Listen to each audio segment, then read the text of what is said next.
우리는 매일 사람을 상대하면서 살아갑니다. 하루도 사람 만나지 않고 사람 관계 없는 삶을 살 수는 없습니다.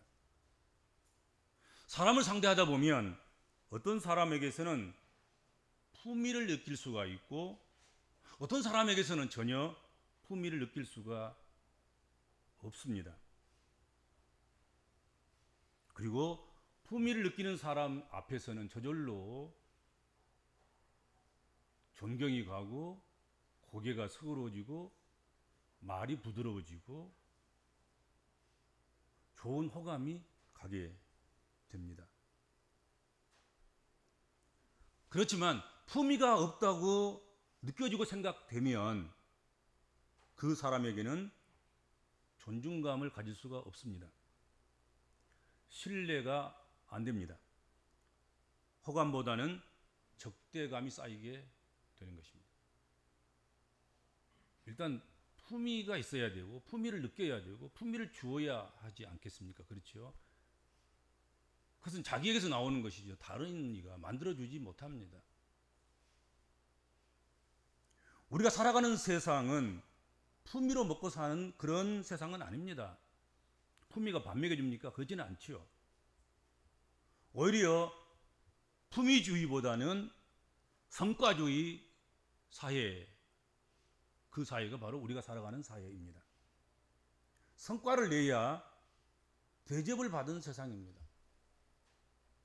돈이 있어야 하고 권력이 있어야 하고 힘이 있어야 하고 어제보다는 오늘이 낫고 오늘보다는 내일이 낫고 어제보다는 오늘의 성과가 낫고 내일의 성과가 더 좋은 그것을 기대할 수 있을 때 대접받는 세상입니다. 이런 성과주의 사회 속에서는 사람의 실력이 가장 중요하게 평가가 될 것입니다. 그러나 이런 성과주의 사회에서도 결코 관가해서는 안 될 것이 있습니다. 바로 그것은 사람의 품위를 지키고 품위를 유지하는 인성을 갖추는 것입니다. 실력도 갖춰야 하겠지만 그에 못지않게 더욱 갖춰야 할 것이 품위다 하는 것이지요. 말 한마디도 품위 있게 하면 존경스럽지 않아요? 말 한마디도 가볍게 하고 철없이 하고 형편없이 하면 그것이 사람이 적대감을 가져오게 되기도 하고 그것이 미움을 쌓게 되기도 하고 관계를 뒤틀리게 하기도 합니다. 품위는 유전적인 요소도 있을 거예요. 좋은 집안에서 태어나서 좋은 교육을 받고 좋은 혈통을 받아서 그렇게 자랐다고 하면 좀 품위는 자연적으로 유전적으로 따라오지 않을까. 왕대밭에 왕대 나는 것처럼 약간은 그럴 수 있다 생각합니다. 그러나 저는 유전적인 요소보다도 더 중요한 요소가 있다 생각합니다. 후천적인 가족 공동체, 교회 공동체, 사회 공동체, 만나서 친밀하게 교제하는 사람들과의 공감에서 그것이 생기고 만들어진다 하는 것입니다. 어떤 가족 공동체 속에서 그렇게 성장하느냐, 어떤 교회 공동체 속에서 어떤 문화가 발달되어 있고 발전되어 있고 그런 분위기 속에서 형성된 그런 교회 안에서 신앙생활을 하느냐에 따라서 그리고 누구를 더 친밀하고 더 많이 만나고 계속 만나고 그러느냐 거기에서 품위가 만들어진다 하는 것입니다.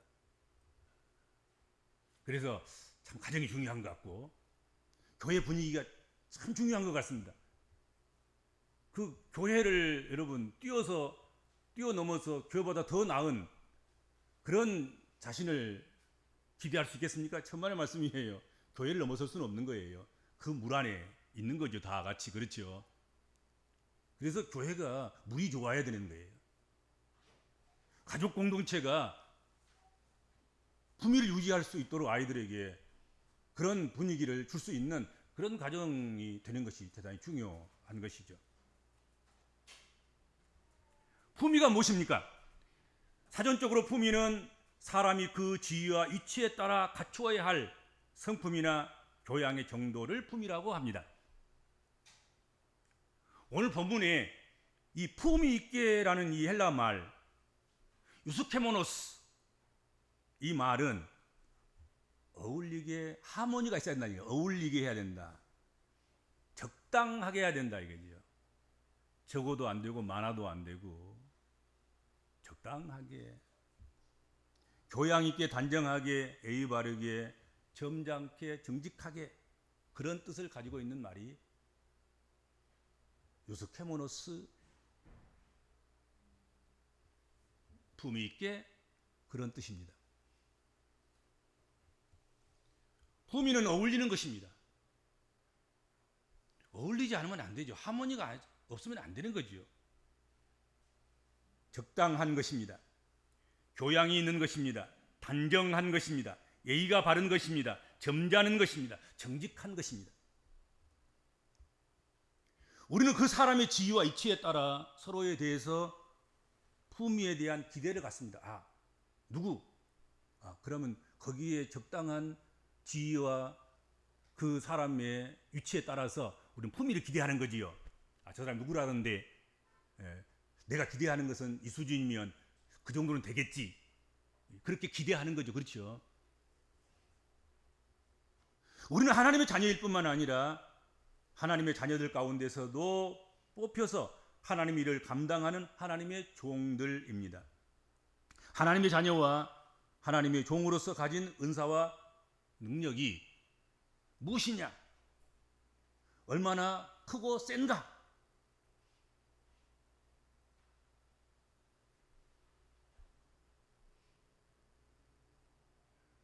그런 것보다도 이것을 어떻게 품위 있게 사용해서 덕을 끼칠 것인가, 그것을 생각해야 됩니다.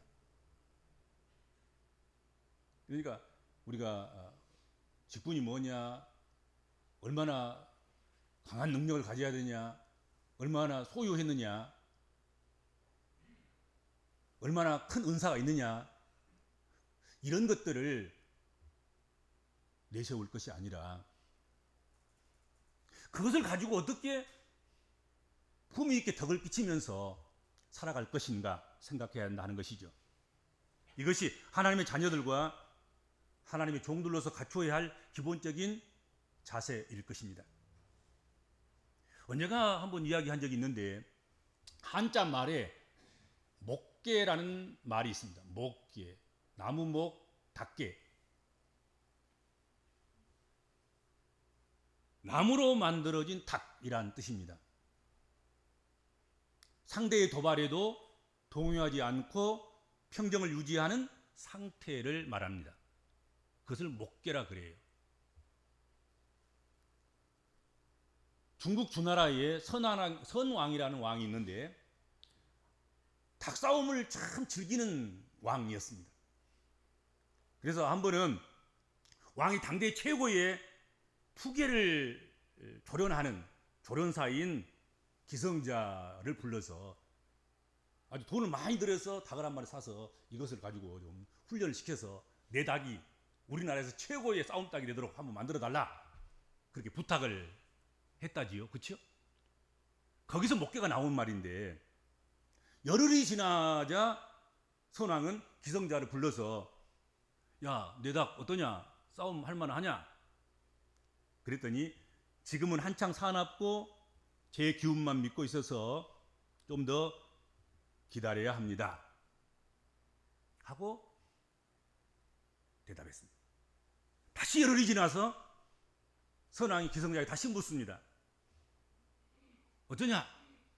그러자 죄송합니다마는 아직도 다른 닭을 보면 곧 눈을 홀기고 기운을 뽐내고 있으니 조금 더 기다리셔야 됩니다.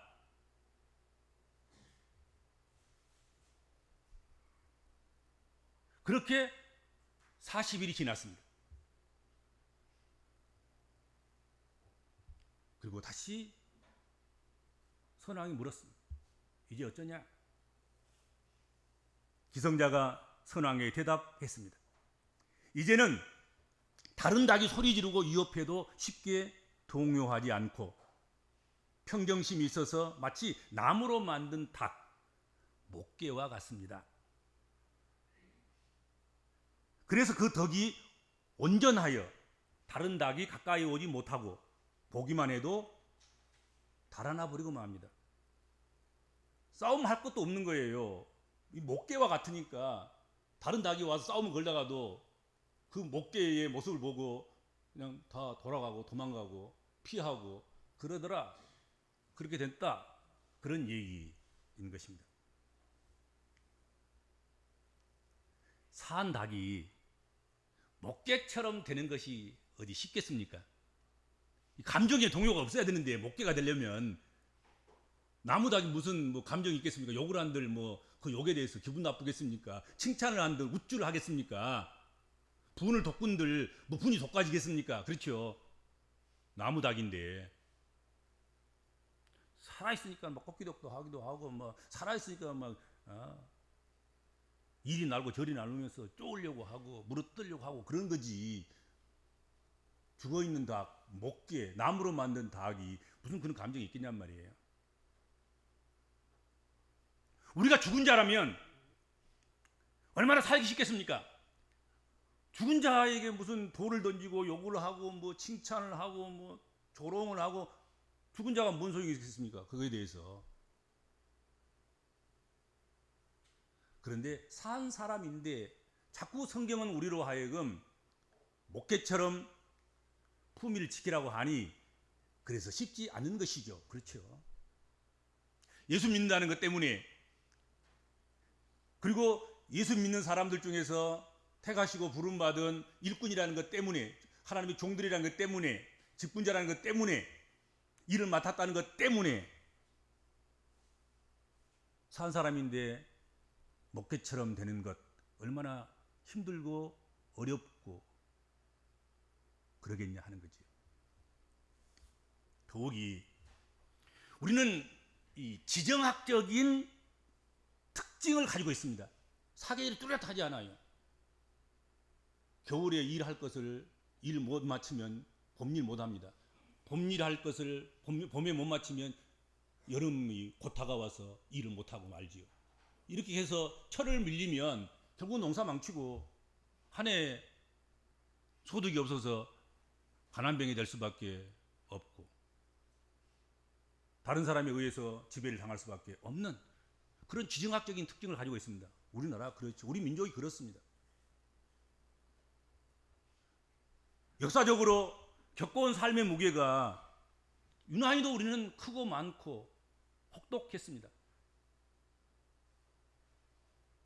침략한 적은 없는데 침략받는 것만 있고 타민족을 괴롭게 한 적은 없는데 우리는 타민족에 의해서 별의별 괴로움을 당하고 식민지 생활까지도 하고 그런 일을 겪어왔습니다.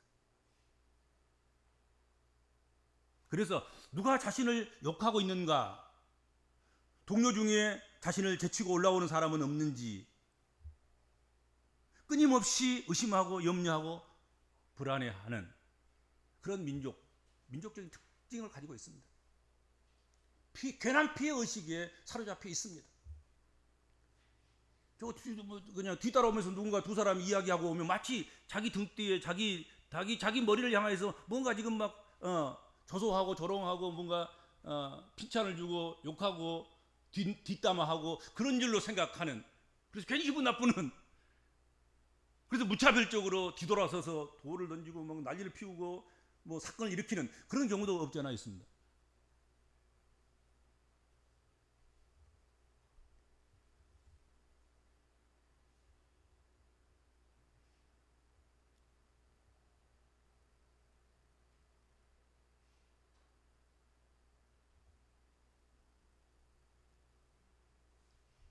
그렇기 때문에 하나님의 자녀들은 목깨처럼 의연해질 필요가 있습니다.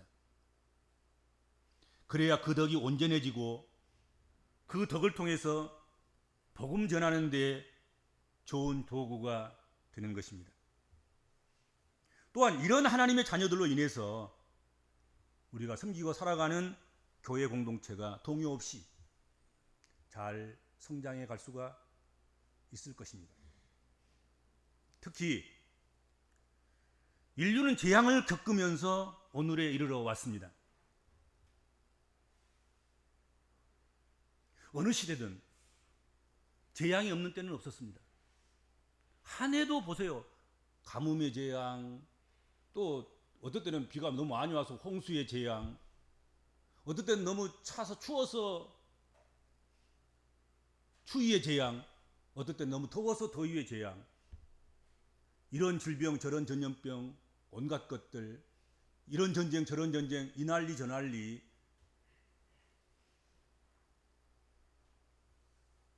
우리는 그런 것들을 겪으면서 살아왔습니다.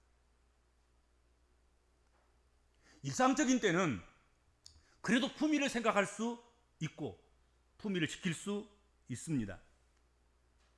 그렇지만 재앙이나 재앙 수준의 어떤 일을 겪고 있을 때는 품위 정도는 내팽개쳐도 괜찮다고 생각합니다. 그래서 함부로 말하고 군인이 총 엿바꿔 먹어버리고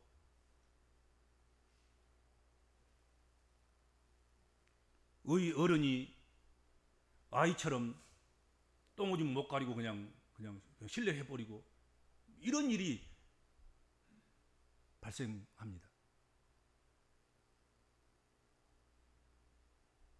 그러나 그때의 품위를 내팽개쳐버린 사람들만 있었다고 하면 역사는 오늘에 있지 못할 것입니다.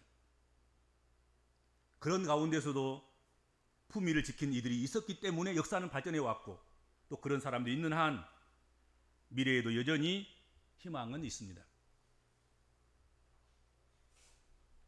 알베르 까뮈의 소설, 대표적인 소설이 뭡니까? 페스트, 흑사병. 페스트라는 소설이 있습니다. 그 소설 구절에 보면 페스트가 도시 전체를 집어삼키자 주인공인 리우는 생각합니다. 전염병과 싸워서 이길 방법은 무엇일까? 품위를 지키는 일이다. 뭐 예방주사가 아니고 백신이 아니고 치료제가 아니고 다른 어떤 것도 아닌 품위를 지키는 것이다. 그러면 품위를 지키는 일이란 게 뭐냐? 저마다 자기 맡은 직책을 충실히 해 나가는 것, 그것이 품위를 지키는 것이다. 패스트를 이기는 방법이 의사가 생각할 때 그 뭐냐? 품위를 지키는 것이다. 품위를 지키는 것이 그럼 뭐냐? 자기 맡은 일을 잘하는 것이다. 지난 2년 반 동안 우리는 코로나19를 겪어왔습니다. 코로나를 이길 수 있는 방법은 지금 이겨왔던 것은 품위를 지켰기 때문이고 그 품위를 지킨다는 것은 곧 자기 삶 현장 속에서 자기 지금까지 해왔던 일들을 잘하는 것입니다. 만약에 그때 다 멈춰버렸다고 하면 그때 끝난 것입니다. 교회는 예배하고 교회는 성도들이 기도하고 그럼으로써 전염병이나 전쟁이나 화마나 수마나 그 어떤 것도 여러분 계속되는 법은 없습니다. 다 지나가게 돼 있습니다. 품위를 지키고 결국 자기 할 일, 제 할 일을 하고 있으면 다 지나가고 결국은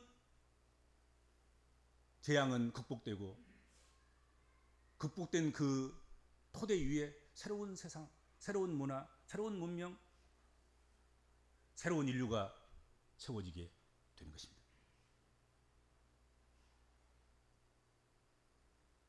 이 주인공 리우이의 직업은 의사 선생님이셨습니다.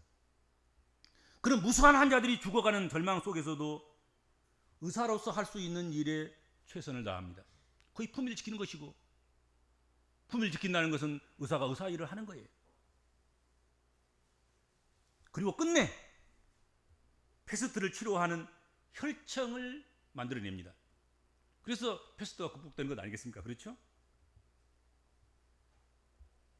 어떤 경우라도 자기가 해야 할 일은 해내는 성도, 그런 여러분들이 되시길 바랍니다. 기분 나쁜 건 나쁜 것이고 그래도 내 할 일은 해야지. 아니, 주부가 남편하고 좀 싸웠다고 밥 안 해주고 너가 해 먹어라 그러고는 집 나가버리면 그 집 어떻게 되겠습니까? 남편과 싸웠더라도 밥은 해줘야지. 꼭 그것은 전업주부일 때 이야기입니다만은, 왜냐하면 전업주부가 아닌 사람들은 절반씩 반반씩 나눠서 해야 돼요. 항상. 아니, 남편도 돈 벌고 아내도 돈 벌고 같이 수고하는데 또 돌아와서까지 전업주부처럼 다 일을 맡겨서 혼자 하라 그러면 안 되지요. 자기 할 일일 때 싸워도 자기 할 일은 해야 되는 것이고, 기분 나빠도 자기 할 일은 해야 되는 것이고, 그렇지 않겠습니까? 교회가 무슨 일이 있더라도 예배는 드려야 되는 것이고 기도는 해야 되는 것 아니겠습니까? 그렇죠?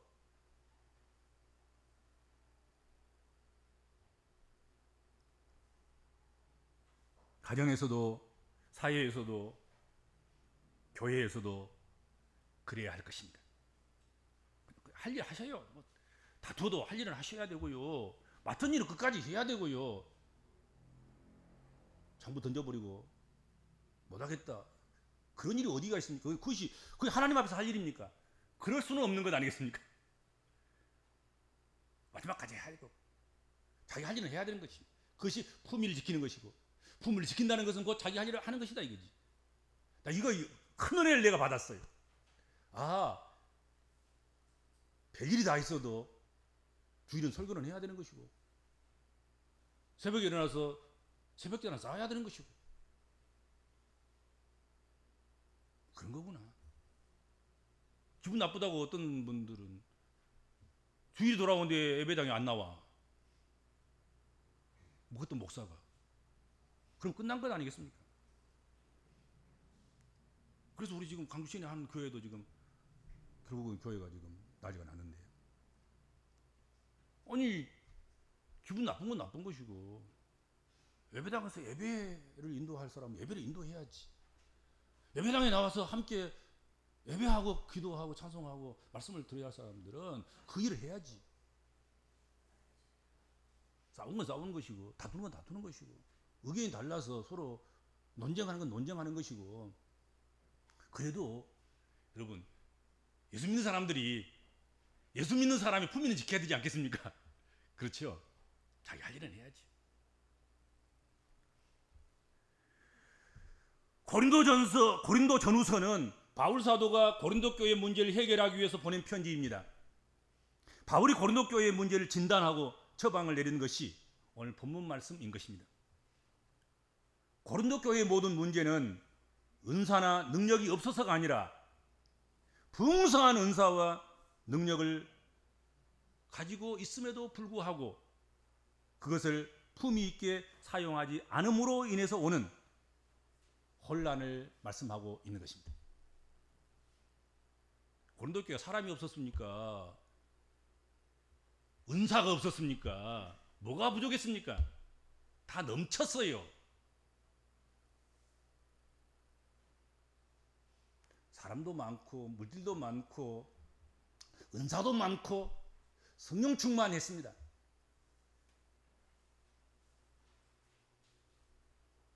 그런데 품위가 없었던 거지요.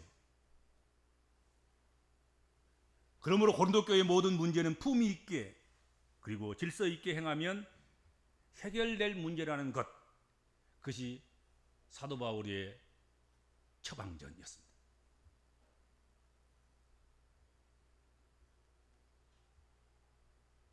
성도가 기도하는 일도 중요하고 성경을 깊이 아는 것도 중요하고 은사를 받는 것도 중요하고 직책을 받는 것도 중요합니다. 그러나 기도하고 성경에 해박한 그런 지식을 가지고 직분을 가지고도 품위를 잃어버린다고 하면 도리어 조롱의 대상이 될 것입니다. 그러므로 어려움이 있을 때 품위를 지키는 일, 제 할 일을 해내는 일, 이 일을 충실하게 해내는 그런 일이야말로 가장 그리스도인답게 사는 것입니다. 뭐 좋을 때야 은혜 받고 성령 충만하고 범사가 다 형통하고 교회는 아무 문제 없이 부흥하고 성장하고 뭐 그럴 때야 누구든지 품위를 지키겠지요. 거룩한 척, 당당한 척, 가장 사랑이 많은 사람처럼 어떤 일도 교회를 위해서라고 하면, 주님을 위해서라고 하면 할 수 있는 것처럼 그렇게 할 수 있겠지요. 그런데 시끄러워지고 어려워지고 몇 년 동안 코로나처럼 이런 것들이 있어서 재정은 약할 대로 약해지고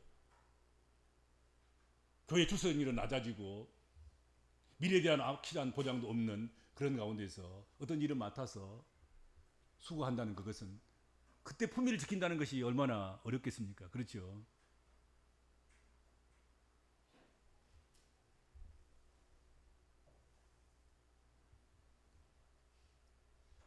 여러분, 어떤 경우라도 하나님의 백성들인 우리들은 딱 하나 원칙을 정합시다. 천박하게 행동하지 않는다. 교회에서 천박한 짓은 안 한다. 교회가 어딘데 감히 천박하게 행동을 합니까? 그러면 안 되지 않겠습니까? 적어도 우리가 모태에서부터 어머니 뱃속에서부터 예수 믿고 나와서 또는 일찍부터 선택받아서 수십 년 동안 교회 안에서 신앙생활하고 양육되고 훈련되고 하나님 자녀로 세워지고 하나님 일꾼으로 세워진 우리가 그 교회를 향해서 교회 속에서 우리가 천박하게 행동하거나 그렇게 살아간다고 하면 우리는 실패자가 아니겠습니까? 그 많은 것을 하나님이 우리를 위해서 희생하시고도 투자하시고도 우리에게 부어주시고도 아직 이것 하나도 해결하지 못한 주의 몸된 교회에서 주의 몸된 교회를 허무는 일을 하는 것, 그것은 옳지 않는 일이 아닌가 하는 것이죠. 그렇죠? 그래서 천박하게 하지 않기, 그리고 품위 있게 하기. 다른 것 다 오늘 다 잊어버려 줬습니다. 딱 한 가지. 형통하고 잘 되고 모든 것이 풍부하고 부족함이 없고 그리고 내 짐이 그렇게 무겁지 않아서 그냥 가볍게 질 수 있는 그런 상태 속에서는 누구든지 품위 있게 할 수도 있고 천박하게 하지 않습니다. 무겁고 힘들고 그리고 어렵고 힘들고 고통스럽고 누가 나누어지려고 하는 사람 없이 내게만 뭔가 짐이 돌아온 것처럼 느껴질 때 그때에 우리는 손쉽게 천박으로 떨어질 수 있고 품위를 잃어버릴 수 있습니다. 어떤 경우라도 하나님 백성들인 우리들은 천박하게 행동하지 않고 품위 있게 행동한다는 원칙을 정하고 그렇게 살고 그렇게 교회를 섬기고 그렇게 은혜 받으면서 그 은혜 안에서 살아갈 수 있는 성도 여러분들 되시기 바랍니다.